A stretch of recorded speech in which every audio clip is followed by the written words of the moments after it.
ਸਾਰਿਆਂ ਨੂੰ ਸਤਿ ਸ੍ਰੀ ਅਕਾਲ। ਵਾਹਿਗੁਰੂ ਜੀ ਕਾ ਖਾਲਸਾ, ਵਾਹਿਗੁਰੂ ਜੀ ਕੀ ਫਤਿਹ। ਮੈਂ ਜਾਣ ਪਛਾਣ ਕਰਾ ਦੇਵਾਂ ਅੱਜ ਦੇ ਆਗੂ ਸਾਹਿਬਾਨ। ਮੇਰੇ ਸੱਜੇ ਬੈਠੇ ਨੇ ਦਾਸ ਗੁਰਿੰਦਰ ਸਿੰਘ ਭੰਗੂ ਮੈਂ, ਤੇ ਮੇਰੇ ਨਾਲ ਨੇ ਮਨੂ ਘੁਆੜ ਜੀ ਹਰਿਆਣੇ ਤੋਂ, ਉਹਨਾਂ ਦੇ ਨਾਲ ਦਿਲਬਾਗ ਸਿੰਘ ਹਰੀਗੜ੍ਹ, ਸਾਡੇ ਬਹੁਤ ਹੀ ਸਤਿਕਾਰਯੋਗ ਡਾਕਟਰ ਗੁਰਪ੍ਰਵੇਸ਼ ਸਿੰਘ, ਔਰ ਮੇਰੇ ਖੱਬੇ ਲਖਵਿੰਦਰ ਸਿੰਘ ਔਲਖ ਹਰਿਆਣੇ ਤੋਂ, ਸਰਜੀਤ ਸਿੰਘ ਫੂਲ ਸਾਹਿਬ, ਉਹਨਾਂ ਦੇ ਨਾਲ ਸੁਖਜੀਤ ਸਿੰਘ ਹਰਦੋ ਝੰਡੇ। ਹੁਣ ਮੈਂ ਬੇਨਤੀ ਕਰੂੰਗਾ ਜਿਹੜਾ ਬਹੁਤ ਹੀ ਸਤਿਕਾਰਯੋਗ ਸਾਡੇ ਜੁਝਾਰੂ ਜਰਨੈਲ ਦੋਨੇ ਮੋਰਚਿਆਂ ਦੇ, ਦੋਨੇ ਫੋਰਮਾਂ ਦੇ, ਜਗਜੀਤ ਸਿੰਘ ਡੱਲੇਵਾਲ ਸਾਹਿਬ ਦਾ ਜਿਹੜਾ ਮੈਡੀਕਲ ਬੁਲੇਟਿਨ ਆ ਉਹਦੇ ਬਾਰੇ ਜਾਣਕਾਰੀ ਡਾਕਟਰ ਸਾਹਿਬ ਦੇਣਗੇ। ਸਤਿ ਸ਼੍ਰੀ ਅਕਾਲ ਜੀ, ਮੈਂ doctor Gurpravesh, team 5 river heart association ਤੋਂ ਉਹਨਾਂ ਦਾ ਰੋਜ਼ ਚੈੱਕਅਪ ਕਰ ਰਹੇ ਹਾਂ। ਪਹਿਲੇ ਦਿਨ ਤੋਂ ਅਸੀਂ ਆਪਣੇ ਜ਼ਿਮੀਂਦਾਰ ਭਰਾ ਤੇ ਡੱਲੇਵਾਲ ਸਾਹਿਬ ਜੀ ਦਾ ਖਿਆਲ ਰੱਖ ਰਹੇ ਹਾਂ। ਸਾਡੇ 50 ਡਾਕਟਰਸ ਦੀ ਟੀਮ ਡੱਲੇਵਾਲ ਸਾਹਿਬ ਜੀ ਦੇ ਰੋਜ਼ ਅਪਡੇਟ ਤੇ ਚਰਚਾ ਕਰਦੀ ਹੈ ਵੀਡੀਓ ਕਾਨਫਰੰਸਿੰਗ ਦੇ ਰਾਹੀਂ। ਤੇ ਅੱਜ ਦਾ ਜੇ ਮੈਂ ਅਪਡੇਟ ਦਵਾਂ ਤਾਂ ਜਦੋਂ ਉਹਨਾਂ ਨੂੰ ਬਾਹਰ ਲੈ ਕੇ ਆਂਦਾ ਗਿਆ ਤਾਂ ਉਹਨਾਂ ਦਾ ਬੀਪੀ ਕਾਫੀ ਫਲਕਚੁਏਟ ਕਰ ਰਿਹਾ ਸੀਗਾ। ਬੀਪੀ ਇੱਕਦਮ ਹਾਈ, ਕਾਫੀ ਹਾਈ ਤੋਂ ਜਾ ਕੇ ਕਾਫੀ ਲੋ ਤੱਕ ਆਉਂਦਾ ਸੀਗਾ ਉਹਨਾਂ ਦਾ ਬੀਪੀ। ਮਿੰਟ ਬਾਅਦ ਅਸੀਂ ਮੋਨੀਟਰ ਕਰ ਰਹੇ ਸੀ ਉਹਨਾਂ ਨੂੰ। ਉਹਨਾਂ ਦੇ ਅੱਜ ਲੈਬ ਵਰਕ ਵੀ ਲਏ ਗਏ ਨੇ, ਜਿੱਦਾਂ ਦੀ ਰਿਪੋਰਟਾਂ ਆਉਣਗੀਆਂ ਤੁਹਾਨੂੰ ਅਪਡੇਟ ਜ਼ਰੂਰ ਕੀਤਾ ਜਾਏਗਾ।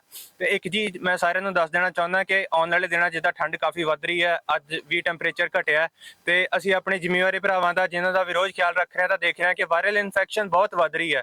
ਤਾਂ ਇਸ ਚੀਜ਼ ਦਾ ਡਰ, ਇਸ ਚੀਜ਼ ਦਾ ਰਿਸਕ ਉਹਨਾਂ ਨੂੰ ਬਹੁਤ ਜ਼ਿਆਦਾ ਰਹਿ ਰਿਹਾ, ਕਿਉਂਕਿ ਉਹਨਾਂ ਨੇ ਇੰਨੇ ਦਿਨ ਹੋ ਗਿਆ, 29ਵਾਂ ਦਿਨ ਹੈ, ਬਿਲਕੁਲ ਕੁਝ ਖਾਧਾ ਨਹੀਂ ਹੈ, ਤਾਂ ਉਹਨਾਂ ਦਾ ਇਮਿਊਨ ਸਿਸਟਮ ਬਹੁਤ ਵੀਕ ਹੈ, ਤਾਂ ਉਹਨਾਂ ਨੂੰ ਇਨਫੈਕਸ਼ਨ ਦੇ ਚਾਂਸ ਬਹੁਤ ਜ਼ਿਆਦਾ ਨੇ।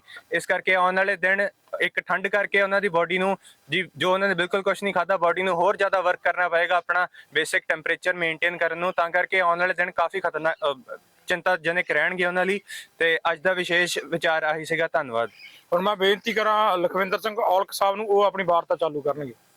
पत्रकार साथियों, जैसा कि पहले अनाउंस किया गया था, आज 24 दिसंबर को पंजाब को छोड़कर देश भर में कैंडल मार्च निकाले जाएंगे। वो पूरे देश भर में हर राज्य में, यूनियन टेरेटरी में निकाले जाएंगे। और उसके साथ साथ जो खनौरी बॉर्डर पर हमारे साथी बैठे हैं, उनकी सबकी भावना थी भी जहाँ पर भी कैंडल मार्च निकाला जाए, जो शाम को 5:30 बजे के बाद स्टेज से कैंडल मार्च शुरू होगा और जहाँ पर शुभकरण को गोली मारकर शहीद किया था हरियाणा सरकार ने, वहाँ तक चलेगा। तो ये जो कैंडल मार्च आज हो रहा है वो देश में तो हो ही रहा है, कई जगह पर हमारे जो किसान साथी, मजदूर साथी विदेशों में गए हुए हैं, वहाँ पर भी वो लोगों के जो फ़ोन आ रहे हैं, उन्होंने हमारे से पोस्टर लिए हैं। सरदार जगजीत सिंह डल्लेवाल जी का पोस्टर लगाकर, उनके पम्फलेट हाथ में लेकर कैंडल मार्च निकाला जा रहा है। कैंडल मार्च का मतलब हम चाहते हैं भी उस अंधेरे में बैठी हुई सरकार को भगवान रोशनी दे, उसको पता चले भी देश का अन्नदाता सड़कों पर है, उनकी नुमाइंदगी करने वाला, किसानों का मसीहा बन के उभरा हुआ सरदार जगजीत सिंह डल्लेवाल जिंदगी और मौत की लड़ाई लड़ रहा है, और सरकार अभी भी अंधेरे में। इसलिए उसको रोशनी दिखाने के लिए और इस मोर्चे की जीत के लिए, सरदार जगजीत सिंह डल्लेवाल जी की चढ़ती कला के लिए कैंडल मार्च निकाला जा रहा है। दूसरा साथियों, रोजाना जो इस मोर्चे को समर्थन देने वालों की जो लड़ी है वो दिन प्रतिदिन बढ़ती जा रही है। आज भी बहुत सारी संस्थानों ने, बहुत सारी सोसाइटियों ने, यूनियनों ने समर्थन दिया है, जिसमें थोड़ा सा मैं आपको बता दूं, जट वेलफेयर सोसाइटी रजिस्टर्ड पंजाब, इन्होंने दिया है।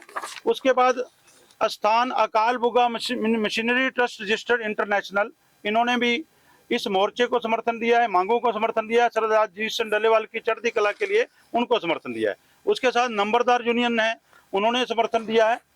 ये सभी साथी लगातार रोजाना जो समर्थन दे रहे हैं। इंटरनेशनल संत समाज है, इन्होंने भी समर्थन दिया है। और एक हमारी जो टोल प्लाजा वर्कर यूनियन है पंजाब की, इन्होंने समर्थन दिया है। इसके साथ साथ सैकड़ों साथी हैं जो समर्थन दे चुके हैं, रोजाना जो हमारे इस मोर्चे को समर्थन दे रहे हैं। मैं अभी अपील करूंगा मनु घुआड़ जी से भी अपनी बात रखेंगे। बहुत बहुत धन्यवाद लखविंदर सिंह औलख जी का। साथियों, आज काफ़ी दिन के बाद सरदार जगजीत सिंह डल्लेवाल जी अपनी ट्रॉली से बाहर आए। पहले भी जब वो आने का प्रयास कर रहे थे तो उनका बीपी बहुत लो हो जा रहा था, लेकिन उनकी मन की इच्छा थी, वो कल भी चाह रहे थे, लेकिन कल मौसम ज़्यादा खराब था, तो उनके मन की इच्छा थी कि जो यहाँ पे संगत आती है मैं उसके दर्शन करना चाह रहा हूँ। तो डॉक्टरों की सलाह लेके पूरी जो हमारी डॉक्टरों की टीम है उनके सहयोग से आज सरदार जगजीत सिंह डल्लेवाल जी बाहर आए और उन्होंने जो 3 मुख्य बातें उन्होंने कही। पहली बात आज उन्होंने संबोधित भी जब किया, उन्होंने कहा, सारे देश को जो संदेश दिया, उन्होंने कहा कि मैं ठीक हूं। उस 3 शब्दों के कई मायने थे। शारीरिक तौर पे आप सबने कैमरों में भी कैद किया कि वो कितने कमजोर हो चुके हैं। उनका शरीर पहले के मुकाबले 50% से भी कम रह गया है। वजन उनकी बॉडी का लगभग जो पहले वजन था उसका 20%, 15 से 20% वो कम हो चुका, उससे ज्यादा ही कम हुआ है। जो उनके टेस्ट्स हैं, वो टेस्ट्स की भी जो उनकी रिपोर्ट आ रही है वो भी बहुत चिंताजनक आ रही है। जो पीएसए टेस्ट होता है, जो पिछले आंदोलन के दौरान उनको कैंसर डिटेक्ट हुआ था, उस समय जो पीएसए का रिजल्ट बहुत ज्यादा हाई आया था, वो बाद में continuous homeopathic, allopathic, Ayurvedic medicine लेके जो कंट्रोल किया गया डॉक्टरों के बहुत प्रयासों के बाद, अब जब से उनका अनशन शुरू हुआ है वो तमाम दवाइयां उनकी बंद हैं और इम्यूनिटी लगातार उनकी कमजोर होती जा रही है। तो जो उनका रिसेंटली जो पीएसए रिजल्ट आया है वो भी नॉर्मल के मुकाबले काफी ज्यादा है।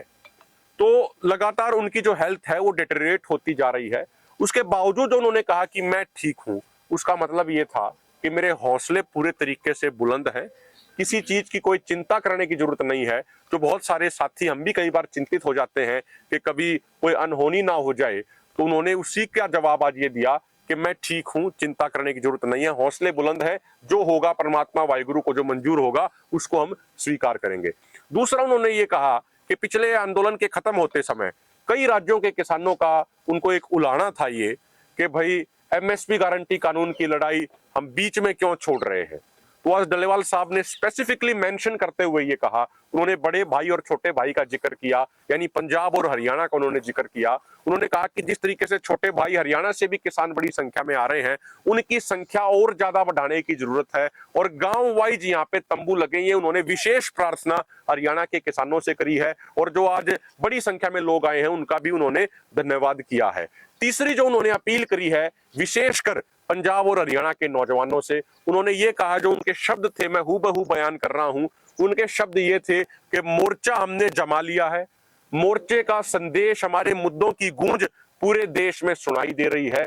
बस अब एक चीज का ध्यान रखना है खासकर नौजवानों को कि रात को पुलिस को मोर्चे के नजदीक नहीं आने देना है। यही उन्होंने विशेष विनती करी है। उन्होंने कहा है कि या तो मोर्चा जीतेंगे या फिर मेरी यही मृत्यु होगी, उसके अलावा और कोई तीसरी चीज होगी नहीं। तो आज उन्होंने ये अपनी भावना उन्होंने बयान करी है। इसके अलावा साथियों, आज दोनों फोरम अभी एक चिट्ठी हम भेज रहे हैं माननीय प्रधानमंत्री जी को।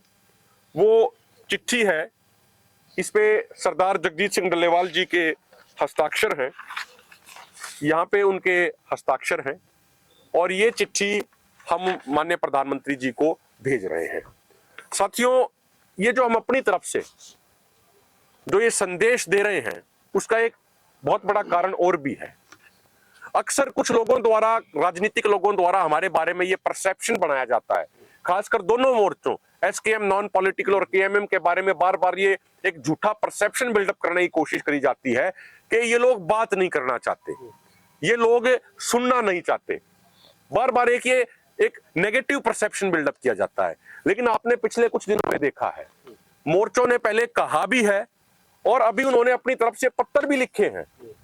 और जो आज जो पत्र जो लिखा गया है ये विशेष तौर पे इस बात पे केंद्रित है कि जो हमारे संसद की जो स्थायी कमेटी है, कमेटी ऑन एग्रीकल्चर, उसने जो अपनी रिपोर्ट में फर्स्ट वॉल्यूम के पेज नंबर 54 पॉइंट नंबर 7 में लिखा है कि देश के किसानों के लिए एमएसपी गारंटी कानून बनाना चाहिए और उससे तमाम वर्गों को, हमारे देश की पूरी अर्थव्यवस्था को और खासकर ग्रामीण अर्थव्यवस्था को बहुत फायदा होगा। तो उसी के बारे में सरदार जगजीत सिंह डल्लेवाल जी ने लिखा है, मैं आपको पढ़ के सुना देता हूं। माननीय नरेंद्र मोदी जी प्रधानमंत्री भारत, विषय कृषि विषय पर संसद की स्थायी समिति की रिपोर्ट के विषय में पत्र। माननीय, एमएसपी गारंटी कानून समेत 13 मांगों को लेकर 13 फरवरी से संयुक्त किसान मोर्चा, गैर राजनीतिक एवं किसान मजदूर मोर्चा के नेतृत्व में आंदोलन चल रहा है। दोनों मोर्चों की रणनीति के तहत 26 नवंबर से मैं आमरण अनशन पर हूं।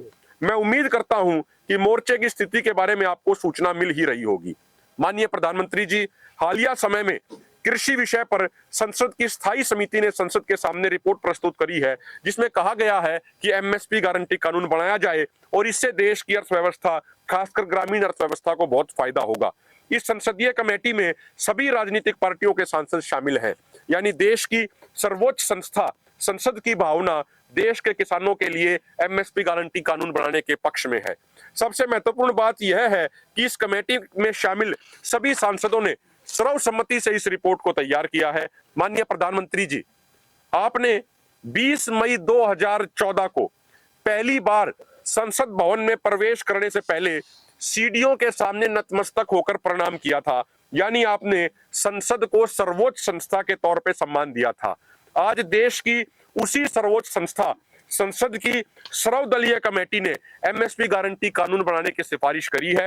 हमारा आपसे निवेदन है कि आप संसद एवं किसानों की भावनाओं का सम्मान करते हुए एमएसपी गारंटी कानून बनाएं। यदि आपको लगता है कि मैं आमरण अनशन की कोई औपचारिकता कर रहा हूं या कुछ समय बाद थक के हम चले जाएंगे, तो मैं स्पष्ट कर देना चाहता हूं कि मेरे अनशन का आज 29वां दिन है। या तो एमएसपी गारंटी कानून बनने समेत अन्य मांगों के पूरा होने के बाद मैं अपना अनशन समाप्त करूंगा, अन्यथा आंदोलन स्थल पर ही अपने प्राण त्याग दूंगा। माननीय प्रधानमंत्री जी, अब आपको फैसला करना है कि आप संसद एवं किसानों की भावनाओं का सम्मान करते हुए एमएसपी गारंटी कानून बनाएंगे या मेरी शहादत का इंतजार करेंगे। जो इसके साथ जो हमारे वो खासकर ये जो रिपोर्ट है जिसका ये जिक्र उस संसद की कमेटी की रिपोर्ट में किया गया है, ये पेज 54 है, हम बाकायदा मेंशन कर रहे हैं, पेज 54 है। इसके पॉइंट नंबर 7 में ये स्पष्ट तौर पे लिखा गया है कि एमएसपी गारंटी कानून बनाया जाना चाहिए। और आखिरी बात साथियों, मैं एक ये निवेदन करना चाह रहा हूं कि आज जैसे लखविंदर सिंह औलख जी ने भी बताया, बहुत सारी संस्थाओं का हमें सपोर्ट मिल रहा है। आज हिसार में पूरी बार एसोसिएशन ने इकट्ठा होकर जिला मजिस्ट्रेट के माध्यम से माननीय राष्ट्रपति जी को और माननीय प्रधानमंत्री जी को भी पत्र भेजा है और पूरी बार एसोसिएशन ने इकट्ठे होकर ये कहा है कि सरदार जगजीत सिंह डल्लेवाल जी का जो आमरण अनशन चल रहा है, उनकी मांगों को लेके केंद्र सरकार तुरंत संज्ञान ले, अन्यथा वो अपने सत्र पे भी कोई बड़े कार्यक्रम का ऐलान जरूर करेंगे, दोनों मोर्चा की रजामंदी के साथ। आज अखिल भारतीय जाट संघर्ष समिति के एक बड़ा काफिला हरियाणा के तमाम जिलों से आया, प्रताप सिंह दहिया जी जो उनके राष्ट्रीय अध्यक्ष हैं उनके नेतृत्व में, और वो बड़ी संख्या में यहाँ पे आए हैं। उन्होंने यहाँ पे जन समर्थन दिया है। खटखड़ टोल कमेटी की तरफ से फूल सिंह बरसोड़ा जी और हमारे अन्य जो साथी हैं वो भी आज बड़ी संख्या में आए हैं, वो अपना समर्थन देके गए हैं, लगातार यहाँ वो ड्यूटी भी दे रहे हैं। इसके अलावा साथियों, हमारे पास कल उत्तर प्रदेश के पीलीभीत से और मध्य प्रदेश के ग्वालियर से किसानों के बड़े जत्थे यहाँ पे आए हैं, जो रात को भी यहीं रहे हैं, और वो नौजवान किसानों के जत्थे ये तय करके आए हैं कि जो हमारे पिता समान सरदार जगजीत सिंह डल्लेवाल जी हैं, उनकी सुरक्षा में हम पूरे तरीके से तैनात रहेंगे। और एक आखिरी बात मैं छोटी सी आपको और जोड़ दूं, मैं साथियों, अलग अलग जो यूनिफॉर्म की जो सेवाएं हैं, उनके साथी भी रात के समय कुछ साथी यहां पे आए जो भावनात्मक तौर पे सरदार जगजीत सिंह डल्लेवाल जी के साथ जुड़े हुए हैं। वो उनसे मिलना चाह रहे थे। जब डल्लेवाल साहब तक ये सूचना दी गई तो उन्होंने ये कहा कि आप यूनिफॉर्म की ड्यूटी कर रहे हैं, आप किसान मजदूरों के बेटे हैं, यहाँ पे बहुत सारे सीआईडी वाले अलग अलग तरीके की चीजें घूम रही हैं, तो आपकी नौकरी को कोई दिक्कत ना आ जाए, इसीलिए आप वापस चले जाइए। लेकिन जब हमने उनको वापस डल्लेवाल साहब का ये संदेश दिया तो उनकी आंखें नम थी, क्योंकि वो भी किसान परिवारों से ही आते हैं। तो सरकार को ये चीज बड़ी गंभीरता से सोचनी चाहिए कि जो आज तमाम वर्ग हैं उनकी नजर सरदार जगजीत सिंह डल्लेवाल जी के ऊपर है। अगर सरदार जगजीत सिंह डल्लेवाल जी को परमात्मा ना करे, वाहिगुरु ना करे, अगर कुछ अनहोनी होती है तो मुझे लगता है कि केंद्र सरकार को स्थिति संभालनी बहुत मुश्किल हो जाएगी। बहुत बहुत धन्यवाद। साथियों, अब एक चिट्ठी सरदार जगजीत सिंह डल्लेवाल की ओर से और दोनों मोर्चों की ओर से और चिट्ठी एक जारी की गई है। मैं सुखजीत सिंह को कहूँगा भी वो चिट्ठी को जारी करेंगे। आराम से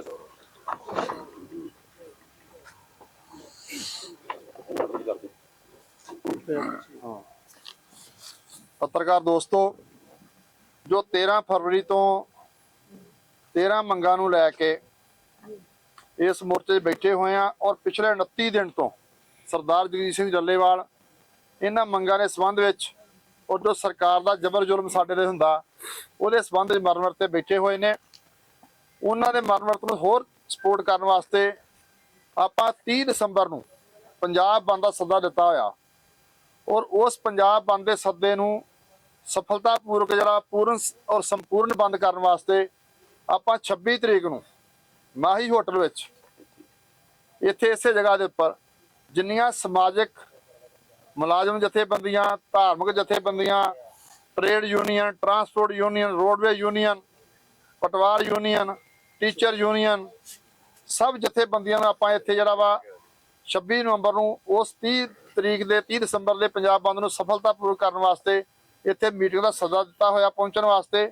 ਇਹ ਚਿੱਠੀ ਜਿਹੜੀ ਆ ਉਹਨਾਂ ਸਾਰਿਆਂ ਨੂੰ ਜਿਹੜੀ ਆ ਉਹਨਾਂ ਦੇ ਜਿਹੜੇ ਸਟੇਟ ਹੈੱਡ ਨੇ, ਸਟੇਟ ਬਾਡੀ ਹੈੱਡ ਨੇ, ਉਹਨਾਂ ਪਹੁੰਚਦੀ ਕਰਤੀ ਜਾਊਗੀ ਔਰ ਉਸ ਮੀਟਿੰਗ ਵਿੱਚ ਜਿਹੜਾ ਵਾ ਉਸ ਦਿਨ ਸਾਰਿਆਂ ਨੇ ਚਰਚਾ ਕਰਕੇ ਔਰ 30 ਦਸੰਬਰ ਦਾ ਜਿਹੜਾ ਬੰਦ ਆ ਉਹਨੂੰ ਸੰਪੂਰਨ ਕੀਤਾ ਜਾਊਗਾ। ਰੇਲ, ਰੋਡ, ਮਾਰਕੀਟ, ਹੋਰ ਜਿਹੜੇ ਵਿਦਿਅਕ ਅਦਾਰੇ, ਇਵਨ ਬਾਰ ਕੌਂਸਲ, ਸਾਰਿਆਂ ਨੂੰ ਬੇਨਤੀ ਕੀਤੀ ਜਾਂਦੀ ਆ ਉਸ ਦਿਨ ਕਿ ਉਹ ਸਾਰੇ ਜਿਹੜੇ ਆ ਪੂਰਨ ਤੌਰ ਤੇ ਪੰਜਾਬ ਬੰਦ ਜਿਹੜਾ ਵਾ ਉਹ ਕੀਤਾ ਜਾਊਗਾ। ਇਹਦੇ 'ਚ ਜਿਹੜੀ ਚਿੱਠੀ ਆ ਉਹ ਤੁਹਾਨੂੰ ਦਿੱਤੀ ਜਾਊਗੀ ਔਰ ਅਸੀਂ ਦੁਬਾਰਾ ਬੇਨਤੀ ਕਰਦੇ ਹਾਂ ਕਿ ਜਿੰਨੀਆਂ ਜਥੇਬੰਦੀਆਂ ਨੇ ਸਮਾਜਿਕ, ਟੀਚਰ ਜਾਂ ਜਿੰਨੀਆਂ ਵੀ ਨੇ ਉਹ ਸਾਰੀਆਂ 26 ਤਰੀਕ ਨੂੰ ਇੱਥੇ ਉਹ ਮੀਟਿੰਗ ਦੇ ਪਹੁੰਚਣ ਟਾਈਮ ਉਹਨਾਂ ਨੂੰ ਦੱਸਤਾ ਜਾਊਗਾ। ਧੰਨਵਾਦ ਜੀ। ਸਵੇਰੇ 10 ਵਜੇ ਟਾਈਮ 10 ਵਜੇ ਸਵੇਰੇ ਟਾਈਮ ਸਵੇਰੇ 10 ਵਜੇ ਦਾ ਜੀ। ਹਾਂ ਸਥਾਨ ਮਾਹੀ ਹੋਟਲ, ਕਨੌਰੀ ਬਾਰਡਰ। ਹੋ ਗਏ ਚਲੋ। हाँ सुरजीत सिंह फुल जी।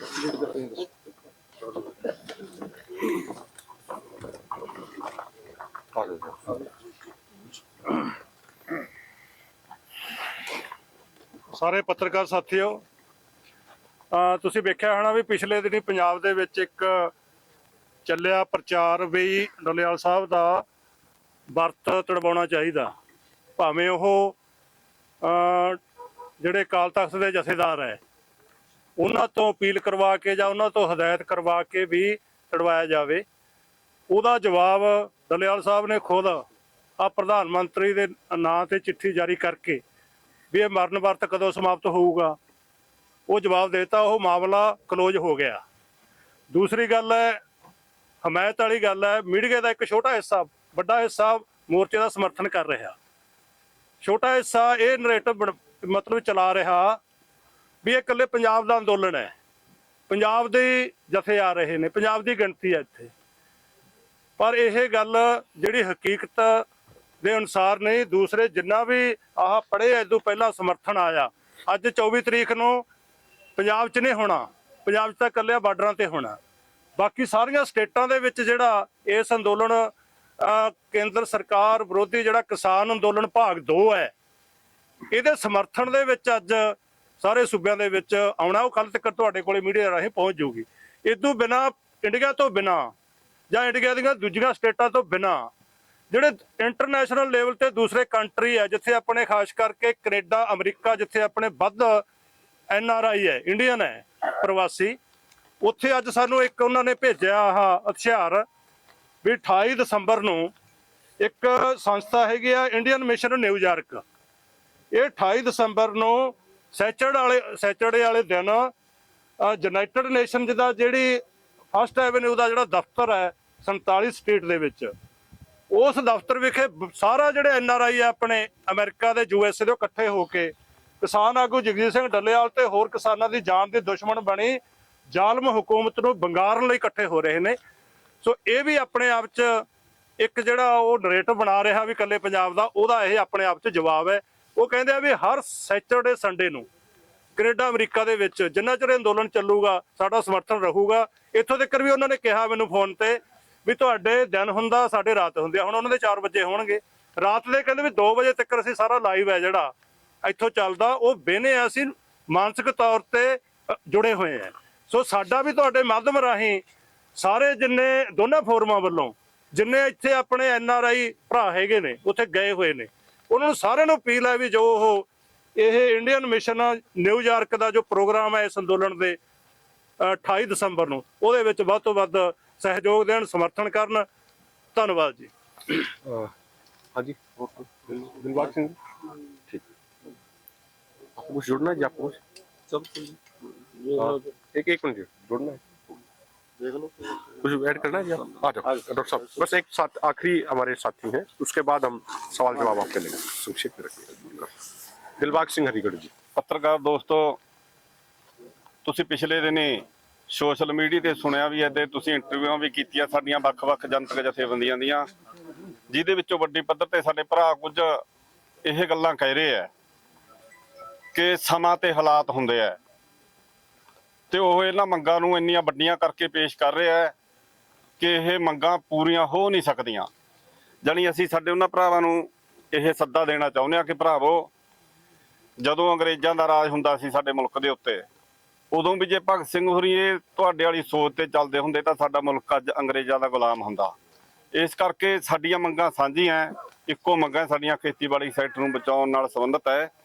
ਤੁਸੀਂ ਵੀ ਉਹਨਾਂ ਮੰਗਾਂ ਤੇ ਸੰਘਰਸ਼ ਕਰਦੇ ਹੋ। ਕੁੱਲ ਜਥੇਬੰਦੀਆਂ ਪੰਜਾਬ ਦੀਆਂ ਉਸ ਮੰਗਾਂ ਦੇ ਉੱਤੇ ਸੰਘਰਸ਼ ਕਰ ਰਹੀਆਂ ਤੇ ਹੁਣ ਸੰਘਰਸ਼ ਸਿਰੇ ਦੇ ਉੱਤੇ ਪਹੁੰਚਿਆ ਹੋਇਆ, ਕਿਉਂਕਿ ਜਗਜੀਤ ਸਿੰਘ ਜੀ ਡੱਲੇਵਾਲ ਜਿਹੜੇ ਅਸੀਂ ਕਹਿ ਸਕਦੇ ਹਾਂ, ਜਿਹਨੂੰ ਸਾਡੀ ਗੁਰਬਾਣੀ ਕਹਿੰਦੀ ਹੈ ਸੂਰਵੀਰ ਬਚਨ ਕੇ ਬਲੀ, ਜਾਣੀ ਅਸੀਂ ਇਸ ਗੱਲ ਦੀ ਗਵਾਹੀ ਭਰਦੇ ਹਾਂ ਤੁਹਾਡੇ ਮਾਧਿਅਮ ਰਾਹੀਂ ਕਿ ਉਹ ਆਪਣੇ ਸਰੀਰ ਦਾ ਤਿਆਗ ਕਰ ਸਕਦੇ ਆ, ਪਰ ਉਹ ਆਪਣੇ ਕਹਿਣੀ ਤੋਂ ਪਿੱਛੇ ਨਹੀਂ ਮੁੜ ਸਕਦੇ। ਇਸ ਕਰਕੇ ਜੋ ਹਾਲਾਤ ਪੈਦਾ ਹੁੰਦੇ ਆ ਤਾਂ ਸਾਡੇ ਵੀਰ ਜਿਹੜੇ ਅੱਜ ਸਾਡੇ ਨਾਲ ਸੰਘਰਸ਼ਾਂ ਦੇ ਉੱਤੇ ਉਂਗਲਾਂ ਉਠਾਉਂਦੇ ਆ, ਉਹਨਾਂ ਦਾ ਲੋਕਾਂ ਨੇ ਹਸ਼ਰ ਕੀ ਕਰਨਾ ਹੈ ਆਉਣ ਵਾਲੇ ਸਮੇਂ ਦੇ ਵਿੱਚ। ਤੇ ਇਸ ਸੰਘਰਸ਼ ਨੇ ਹੁਲਾਰੇ ਲੈਣੇ ਆ ਤੇ ਇਹ ਸੰਘਰਸ਼ ਮੰਗਾਂ ਦੀ ਪੂਰਤੀ ਤੱਕ ਇਸੇ ਤਰ੍ਹਾਂ ਬਾਰਡਰਾਂ ਦੇ ਉੱਤੇ ਚੱਲਣੇ ਆ। ਇਸ ਕਰਕੇ ਸਮੂਹ ਸਾਡੇ ਦੇਸ਼ ਵਾਸੀਆਂ ਨੂੰ, ਖਾਸ ਕਰਕੇ ਪੰਜਾਬ ਤੇ ਹਰਿਆਣਾ ਵਾਸੀਆਂ ਨੂੰ ਅਸੀਂ ਤੁਹਾਡੇ ਮਾਧਿਅਮ ਨਾਲ ਹੀ ਕਹਿੰਦੇ ਆ ਕਿ ਭਰਾਵੋ, ਹੁਣ ਸਮਾਂ ਵੇਲ ਦਾ ਸਮਾਂ, ਵੱਡੀ ਗਿਣਤੀ ਦੇ ਵਿੱਚ ਪਰਿਵਾਰਾਂ ਸਮੇਤ ਦੋਵੇਂ ਬਾਰਡਰਾਂ ਤੇ ਪਹੁੰਚ ਕੇ ਆਪਣੀ ਹਾਜ਼ਰੀ ਲਵਾਓ ਤਾਂ ਕਿ ਸਾਡੀ ਇਹ ਦਿਨ ਦੁਗਣੀ ਰਾਤ ਚੌਗੁਣੀ ਮੋਰਚੇ ਤਰੱਕੀ ਕਰਨ ਤੇ ਕੇਂਦਰ ਸਰਕਾਰ ਤੇ ਦਬਾਅ ਬਣੇ, ਸਾਡੀਆਂ ਮੰਗਾਂ ਦੀ ਪੂਰਤੀ ਹੋਵੇ। ਧੰਨਵਾਦ। आज शहीद आजम भगत सिंह के परिवार से उनकी भांजी भी यहाँ पे डल्लेवाल साहब से मिलने के लिए अपना समर्थन देने के लिए आए थे। जी, सवाल किसी का सर? ਡਾਕਟਰ ਸਾਹਿਬ, ਸੈਂਪਲਿੰਗ ਕੀਤੀ ਗਈ ਆ, ਕੀ ਸੈਂਪਲਿੰਗ ਦੇ ਵਿੱਚ ਲਿਆ ਗਿਆ, ਉਹਦੇ ਵਿੱਚ ਤੇ ਤੁਸੀਂ ਲਗਾਤਾਰ ਚੈੱਕਅਪ ਕਰ ਰਹੇ ਹੋ ਡੱਲੇਵਾਲ ਸਾਹਿਬ ਦਾ, ਕੀ ਪੈਰਾਮੀਟਰਸ ਤੁਹਾਡੇ ਨੇ ਤੇ ਉਹਨਾਂ ਦਾ ਕੀ ਡਿਫਰੈਂਸ ਆਇਆ? ਨਾਲ ਹੀ ਐਡ ਕਰੋ ਡਾਕਟਰ ਸਾਹਿਬ, ਰਜਿੰਦਰਾ ਹਸਪੀਟਲ ਤੋਂ ਸਪੈਸ਼ਲ ਟੀਮ ਵੀ ਜਿਹੜੀ ਆ ਉਹ ਡੱਲੇਵਾਲ ਸਾਹਿਬ ਦੇ ਸੈਂਪਲ ਲੈ ਕੇ ਗਈ। ਕਾਰਡੀਅਕ ਸਰਜਨ ਵੀ ਆਏ ਸੀ ਔਰ ਈਸੀਜੀ ਵੀ ਹੋਈ ਹੈ ਜੀ। ਅੱਜ ਉਹਨਾਂ ਦੀ ਸੈਂਪਲਿੰਗ ਲਈ ਗਈ ਹੈ। ਜੋ ਰੂਟੀਨ ਟੈਸਟ ਲੈਣੇ ਜਾਣੇ ਚਾਹੀਦੇ ਸਾਰੇ ਲੈ ਗਏ ਆ। ਸੀਬੀਸੀ, ਐਲਐਫਟੀ, ਆਰਐਫਟੀਸ, ਉਹਨਾਂ ਦੇ ਇਲੈਕਟ੍ਰੋਲਾਈਟ ਸਾਰੇ, ਉਹਨਾਂ ਦੀ ਕੀਟੋਨ ਬੋਡੀ ਸਾਰੇ, ਉਹਨਾਂ ਦਾ ਈਸੀਜੀ ਦਾ ਲੈਬ ਟੈਸਟ ਲਿਆ। ਹਜੇ ਰਿਜ਼ਲਟ ਦਾ ਕੋਈ ਫਰਕ ਨਹੀਂ, ਰਿਜ਼ਲਟ ਸਾਡੇ ਕੋਲ ਨਹੀਂ ਹੈਗਾ। ਜੋ ਲੈਬ ਟੈਸਟ ਲੈ ਕੇ ਹੀ ਗਏ ਨੇ, ਜਦੋਂ ਇਹ ਰਿਜ਼ਲਟ ਆਉਂਦੇ ਤੁਹਾਨੂੰ ਅਸੀਂ ਅਪਡੇਟ ਕਰਾਂਗੇ। ਤੇ ਜਿੱਥੇ ਤੁਸੀਂ ਰੈਗੂਲਰ ਮੋਨੀਟਰਿੰਗ ਦੀ ਗੱਲ ਕੀਤੀ ਹੈ, ਅਸੀਂ ਨਾਲ ਨਾਲ ਕਰ ਰਹੇ ਹਾਂ। ਜਦੋਂ ਬਾਹਰ ਸੀਗੇ ਉਹਨਾਂ ਦਾ ਬੀਪੀ ਕਾਫੀ ਫਲਕਚੁਏਟ ਕਰ ਰਿਹਾ ਸੀਗਾ, ਜਦੋਂ ਮੈਂ ਆਇਆ ਵੀ ਉੱਥੋਂ ਛੱਡ ਕੇ ਤੇ ਹਜੇ ਵੀ ਸਟੇਬਲ ਨਹੀਂ ਸੀਗਾ ਉਹ। ਤੁਹਾਡੇ ਵੱਲੋਂ ਪਹਿਲਾਂ ਕਦੋਂ ਸੈਂਪਲਿੰਗ ਲਈ ਗਈ ਸੀ ਕਿ ਰਜਿੰਦਰਾ ਹਸਪੀਟਲ ਦੀ ਟੀਮ ਆਈ ਸੀ, ਉਹ ਲਾਸਟ ਸੈਂਪਲਿੰਗ ਕਦੋਂ ਲਈ ਗਈ ਸੀ? ਜੀ 19 ਤਰੀਕ ਨੂੰ ਲਾਸਟ ਸੈਂਪਲਿੰਗ ਹੋਈ ਸੀਗੀ। ਅਸੀਂ 3-4 ਦਿਨਾਂ ਬਾਅਦ ਰੈਗੂਲਰਲੀ ਕਰਦੇ ਰਹਿੰਦੇ ਹਾਂ। ਕੱਲ ਮੌਸਮ ਬਹੁਤ ਖਰਾਬ ਸੀ, ਉਹਨਾਂ ਦੀ ਸਿਹਤ ਵੀ ਕਾਫੀ ਡਾਊਨ ਸੀਗੀ, ਤਾਂ ਕੱਲ ਨਹੀਂ ਹੋ ਸਕੀ ਤਾਂ ਅੱਜ ਕੀਤੀ ਸੀਗੀ। ਈਸੀਜੀ ਰਿਪੋਰਟ ਕਿਸ ਤਰ੍ਹਾਂ ਆਈ ਤੁਹਾਡੇ ਕੋਲ, ਕਿਸ ਤਰ੍ਹਾਂ ਆ ਰਹੀ ਹੈ? ਈਸੀਜੀ ਰਿਪੋਰਟ ਹਜੇ ਡਿਸਕਸ ਨਹੀਂ ਕੀਤੀ, ਅਸੀਂ ਸਪੈਸ਼ਲਿਸਟ ਨਾਲ ਸਾਰਿਆਂ ਨਾਲ ਡਿਸਕਸ ਕਰਾਂਗੇ, ਫਿਰ ਉਹ ਤੇ ਚਰਚਾ ਕਰ ਦੇਣਗੇ ਤੁਹਾਨੂੰ। ਕਾਰਡੀਅਕ ਸਰਜਨ ਵੀ ਆਏ ਸੀਗੇ ਉਹਨਾਂ ਨਾਲ? ਉਹ ਸਾਡੇ ਨਾਲ ਨਹੀਂ ਗੱਲਬਾਤ ਹੋਈ ਉਹਨਾਂ ਦੀ, ਉਹ ਆਪਣਾ ਚੈੱਕ ਕਰਕੇ ਗਏ ਨੇ। ਜੋ ਵੀ ਸਾਡੇ ਇਕੱਠੇ ਹੋ ਕੇ ਡਿਸਕਸ ਹੋਊਗਾ ਤੁਹਾਨੂੰ ਅਪਡੇਟ ਕਰ ਦਾਂਗੇ। ਜਿਸ ਤਰ੍ਹਾਂ ਮੌਸਮ ਦੇ ਵਿੱਚ ਜਿਹੜਾ ਟੈਂਪਰੇਚਰ 'ਚ ਗਿਰਾਵਟ ਆ ਰਹੀ ਆ ਤੇ ਜਿਹੜੀ ਇਮਿਊਨਿਟੀ ਹੈ ਡੱਲੇਵਾਲ ਸਾਹਿਬ ਦੀ ਬਹੁਤ ਡਾਊਨ ਚੱਲਦੀ ਪਈ ਆ, ਤੇ ਇਸ ਵਕਤ ਜਿਹੜਾ ਉਹਨਾਂ ਨੂੰ ਕੱਚ ਦੇ ਰੂਮ ਦੇ ਵਿੱਚ ਰੱਖ ਦਿੱਤਾ ਗਿਆ, ਤੁਹਾਨੂੰ ਲੱਗਦਾ ਉਹਨਾਂ ਦੀ ਬੋਡੀ ਤੋਂ ਜ਼ਿਆਦਾ ਅਸਰ ਪਏਗਾ, ਕਿੰਨਾ ਫਰਕ ਪਏਗਾ ਇਸ ਚੀਜ਼ ਦੇ ਨਾਲ? ਜੀ ਅਸੀਂ ਪੂਰੀ ਪ੍ਰੀਕਾਸ਼ਨ ਕੀਤੀ ਆਪਣੇ ਵੱਲੋਂ। ਕੋਈ ਵੀ ਬੰਦਾ ਬਿਨਾਂ ਮਾਸਕ ਤੋਂ ਅੰਦਰ ਨਹੀਂ ਗਿਆ, ਕੋਈ ਵੀ ਬਿਨਾਂ ਸੈਨੀਟਾਈਜ਼ ਹੱਥ ਕਰੇ ਨਹੀਂ ਗਿਆ, ਕਿਸੇ ਬਿਨਾਂ ਲੋੜ ਤੋਂ ਬੰਦੇ ਕੋਈ ਅੰਦਰ ਨਹੀਂ ਜਾਣ ਦਿੱਤਾ। ਉਹ ਗਲਾਸ ਦਾ ਤਾਂ ਹੀ ਲਾਇਆ ਸੀਗਾ ਕਿ ਉਹਨਾਂ ਦਾ ਐਕਸਪੋਜ਼ਰ ਘੱਟ ਤੋਂ ਘੱਟ ਰਿਹਾ ਆਮ ਪਬਲਿਕ ਤੋਂ, ਤਾਂ ਕਿ ਉਹਨਾਂ ਦਾ ਇਨਫੈਕਸ਼ਨ ਦਾ ਜਿਹੜਾ ਰਿਸਕ ਆ ਉਹ ਘੱਟ ਰਿਹਾ, ਕਿਉਂਕਿ ਇਮਿਊਨ ਸਿਸਟਮ ਉਹਨਾਂ ਦਾ ਆਲਰੇਡੀ ਬਹੁਤ ਵੀਕ ਆ ਸਟਾਰਵੇਸ਼ਨ ਕਰਕੇ। ਕੀ ਟਾਈਮਿੰਗ ਕੀ ਡਿਸਾਈਡ ਕੀਤੀ ਗਈ ਆ? ਉਹ ਕਿਤੇ ਪਹੁੰਚਣਗੇ ਡੱਲੇਵਾਲ ਸਾਹਿਬ ਨੂੰ ਲੜਨ ਦੀ ਹਰੇਕ ਦੀ ਇੱਛਾ ਹੋਏਗੀ ਤੇ ਉਹ ਜਗ੍ਹਾ ਬੈਠੇ ਹੋਣਗੇ, ਕੀ ਟਾਈਮਿੰਗ डिसाइड की गई स्पेसिफाई? देखिए, आपको मैं ये एक चीज स्पष्ट करूं कि डॉक्टर बहुत ज्यादा प्रिकॉशन लेने के लिए हमें बोलते हैं और हमारा सबका भी प्रयास रहता है। आज भी डॉक्टरों के अनुसार तो सलाह ये थी कि वो आज भी ना आए क्योंकि जिस तरीके का मौसम है, लेकिन सरदार जगजीत सिंह डल्लेवाल जी की भावनाओं का सबका सत्कार करना, सम्मान करना और मेडिकल चीज़ों को भी ध्यान में रख के चलना हमारे लिए ज़रूरी है। और उनकी ही इच्छा रहती है कि मैं अधिक से अधिक समय तक लोगों के बीच में रहूं। अभी भी जब डॉक्टर साहब वहाँ से आए थे तो अभी भी वो आज बाहर ही हैं उनके मन की इच्छा है कि मैं लोगों के बीच में अधिक से अधिक समय तक रहूं, उनके दर्शन करते रहूं। तो अमूमन हम प्रयास करते हैं, जब डॉक्टर हमें परमिशन दे देते हैं तो लगभग 2 से 3 के बीच में आने का वो प्रयास रोजाना बाहर जरूर करते हैं। अगर कोई डॉक्टर्स को लगता है कि कुछ पैरामीटर्स ज्यादा डाउन जा रहे हैं, उस दिन रोक दिया जाता है, अन्यथा हमारा प्रयास रहता है कि वो 2 से 3 के बीच में जरूर एक बार आए। नहीं, देखिए, ऊपर टीन की शेड है, आप भी जानते हैं कि ठंड कितनी पड़ रही है, और कांच में तो ठंड रुकेगी नहीं। वो तो जो ट्रॉली है उसके अंदर फोम लगा के पूरे तरीके से उसको ऐसा बनाया गया है कि इंसुलेट किया गया कि बाहर से ठंड ना पहुंचे। तो रात के समय वो अंदर ही रहेंगे और दिन में वो प्रयास करते हैं, अब वो डेली आ पाएंगे या 3-4 दिनों में आ पाएंगे, वो डॉक्टर्स के कहे अनुसार वो 2 से 3 के बीच में जरूर आएंगे। पुलिस की बात हुई है कि पुलिस जो है उठा सकती है, इसको लेकर आपने बात की है और काका सिंह भी बात कर रहे थे। क्या ऐसा क्या खदशा आपको लगता है कि पुलिस उठा सकती है? देखिए, आज कुछ सीनियर अधिकारी पंजाब पुलिस के वो सिविल ड्रेस में मोर्चे के अंदर आए, सुबह के समय आए, लगभग 10-10:15 बजे का समय था। जो हमने अपनी टीमें अलग अलग जगह पे लगाई हुई हैं सीनियर पदाधिकारियों की, सारी स्थिति को मॉनिटर करने के लिए, उन्होंने उसी समय उनको वॉच कर लिया था। और जो हमारी मीटिंग चल रही थी, हमें मीटिंग में हमें उन्होंने इन्फॉर्म कर दिया था कि सीनियर अधिकारी हैं कुछ, वो सिविल ड्रेस में घूम रहे हैं। तो जो आज हमारे पूरी जो मीटिंग चल रही थी उसमें उनसे ये हिदायत दी गई उनको कि आप उन पे नजर बना के रखिए, उनको आप कंटिन्यूअसली मॉनिटर कीजिए। तो वो जहां जहां गए, जिस जिस तरीके से वो गए, वो सारी एक्टिविटीज उनकी नोट करी गई हैं और बाद में हमने उनको ये बता भी दिया उनको कि हम वॉच कर रहे हो। तो उनसे भी एक निवेदन करते हैं कि देखिए, आपको अगर आना भी है तो आप ऑफिशियली आइए, आप दोनों मोर्चों के नेताओं की परमिशन लेके उनको सूचना जानकारी देके आइए, क्योंकि हम नहीं चाहते कि कोई भी अधिकारी या कोई भी व्यक्ति आए या कोई डॉक्टर्स की टीम आए और कोई वॉलंटियर्स कोई अनजाने में कोई उनसे थोड़ा सा ऊंचा बोले, ये हम नहीं चाहते हैं। हमारी सबकी भावना ये है कि सबका सत्कार, सबका सम्मान किया जाए। तो हो सकता है आज वो सिविल ड्रेस में यहाँ की घेराबंदी, नाकाबंदी, मजबूती देखने के लिए यहाँ पे आए हो, तो इसीलिए ये बात कही गई है कि वो यहाँ पे हमला करने का प्रयास करा सकते हैं। देखिए, वो तो हमारे पास तो सारे चीजें हैं, हमारे पास तो सारे एविडेंस है, ठीक है, तो नकार तो सकते ही नहीं है। तो उन तक हमने प्रॉपर चैनल के माध्यम से उनको हमने सूचना दे दी है। बातचीत हुई उनके साथ? नहीं, देखिए, जो हमारे, मैं प्रार्थना करना चाह रहा हूँ, जो हमारे सीनियर लीडरशिप है बाकी, वो उन्होंने उनको कम्युनिकेट कर दिया है। मुझे लगता है शाम तक वही आपको उसके बारे में सूचित कर पाएंगे। मेरी उनसे बात नहीं हुई है उस विषय में। ठीक है सर, बहुत बहुत शुक्रिया सर, धन्यवाद सारे साथियों का। बोले सो निहाल।